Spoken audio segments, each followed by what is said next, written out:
محترم والدین، کیا ہم نے کبھی اپنے بچوں کو بتایا کہ قرآن کی فلاں آیت کیوں اور کیسے نازل ہوئی؟ اس کے پیچھے کہانی کیا ہے؟ کبھی نبیوں کے قصے بتائے، کبھی بتایا کہ حضرت ایوب علیہ السلام نے کن حالات میں ہمت سے صبر کیا تھا، حضرت یوسف علیہ السلام نے کیسے فراست اور یقین سے رب کا ہاتھ تھامے رکھا، حضرت ابراہیم علیہ السلام کیوں رب کے فیورٹ تھے، کیوں اتنی قربانیاں دے کر بھی کبھی کوئی شکوہ نہ کیا، حضرت یونس علیہ السلام کیسے مچھلی کے پیٹ سے نکلے تھے، قوم لوط علیہ السلام کس جرم کی پاداش میں اتنے عظیم عذاب کی حقدار ٹھہری، حضرت نوح علیہ السلام کی 900 سالہ ثابت قدمی کا کیا نتیجہ نکلا تھا، حضرت آسیہ کتنے پکے ایمان والی تھی اور اس کا انہیں کیا صلہ ملا، اللہ حضرت مریم کی پاکیزگی کی کیوں مثالیں دیتا ہے، دنیا جہان کی کتابیں تو ہمارے بچوں کے بک شیلف میں سجی ہیں، مگر کس کس کے بچوں نے پوری قصص الانبیاء پڑھی ہوئی ہے؟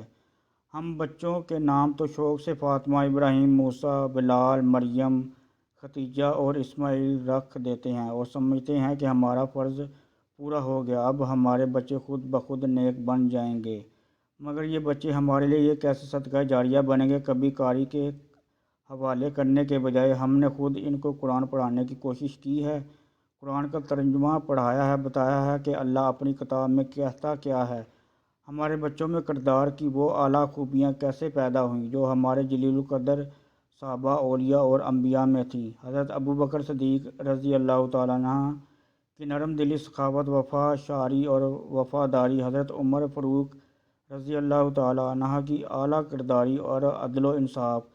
حضرت عثمان غنی رضی اللہ تعالیٰ عنہ کا شرم و حیا، اثار اور غنا، حضرت علی رضی اللہ تعالیٰ عنہ کی جرأت، رشد اور فراست، سیف اللہ، حضرت خالد بن ولید رضی اللہ تعالیٰ عنہ جیسے جری اور زیرک جرنیل کی دلیری،